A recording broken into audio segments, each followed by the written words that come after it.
நிறைய என்ன சொல்கிறது கருத்துக்கள் பரிமாற்றமோ அல்லது மற்ற விஷயங்களோ எல்லாமே சொல்லணும் பேசணும் அப்படிங்கிற ஆர்வம் மட்டும் நம்மளுக்கு மத்தியில் உட்காந்துட்டு இருந்தால் பத்தாது, அதை செயல்படுத்தக்கூடிய தன்மை வேணும்.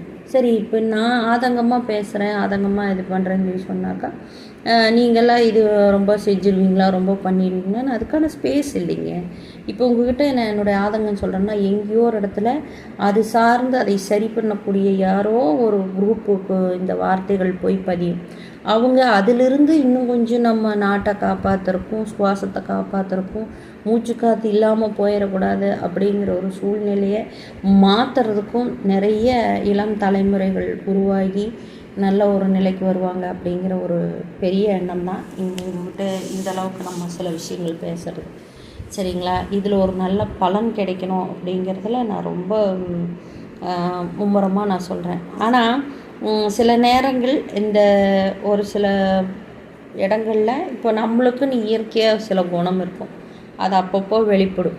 ஆனால் இந்த ஒரு உயிரை காப்பாற்றணும்னோ அல்லது உயிர்களுக்கு தேவையான மரங்களை காப்பாற்றணும், அதுகளை இன்னும் நிறையா பெருக்கி இன்னும் நம்ம நாட்டுக்கு தேவையான எல்லா விதமான வளமும் நிறைஞ்சிருக்கணும் அப்படிங்கிற ஒரு சின்ன சின்ன எண்ணங்கள்லாம் இங்கிருந்தே துவங்கப்பட்டது தான். எங்கள் பிள்ளைகள் மத்தியில் வளர்த்திருக்கோம். அதே சமயம் மரங்கள் நடுறதுக்கான ஒரு விழாவுக்கும் கூட நாங்கள் போயிருக்கோம். விழா இல்லை, அதை அவங்க பண்ணணும்னு நினச்சி எல்லாத்தையும் கூப்பிட்டுருந்தாங்க. அந்த ட்ரஸ்ட்டில் நாங்களும் இருந்தப்போ நம்மளையார் ட்ரஸ்ட்டுன்னு சொல்லிவிட்டு அது வழியாக நாங்கள் போய் நிறைய மரங்கள் வச்சுட்டு வந்தோம். கூட போயிருந்துச்சு, அவங்க ஒரு பணி செய்யும்போது நாம் கூட ஒரு பணியாக செய்துட்டு வந்தோம். சரிங்களா? ஆனால் இன்னும் என்ன சொல்கிறது,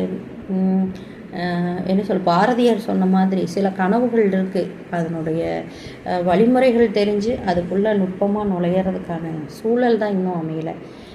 காணி நிலம் வேண்டும்னு அவர் சொன்னார். நான் என்ன சொல்கிறேன்னா, மரம் வைக்கிறதுக்காக கொஞ்சம் இடம் கொடுங்க அப்படின்னு தான் நான் கேட்கணும். ஏன்னா பட்சி பறவைகளுக்கெல்லாம் உட்கார்றதுக்கு இடம் இல்லை, இளைப்பாற இடம் இல்லை, உணவு கிடையாது. அதுகளுக்கு தேவையானது எதையும் எடுத்துகிட்டு போய் தன்னுடைய குஞ்சுகளை காப்பாற்றி வாழ்கிறதுக்கான வழி கிடையாது. இப்போ ஒரு வீட்டில் குடியிருக்கிறவங்களுக்கு உரம்பரை வந்துட்டால் கஷ்டம், அவங்க வந்துட்டால் கஷ்டம், இவங்க வந்துட்டால் கஷ்டம்னு 1008 பிரச்சனைகளுக்கு மத்தியில் நீங்கள் ஒரு வீட்டில் வாழ்கிறீங்க இல்லையா?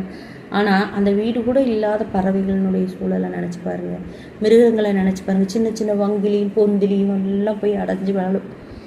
இன்றைக்கி அதெல்லாம் நினைக்கும் போது கொஞ்சம் வருத்தமாக இருக்குது. சிந்தனை உள்ள மனங்களும் இரக்கமுள்ள மனங்களுக்கு மட்டுமே நான் புலம்புறது புரியும் நான் நினைக்கிறேன்.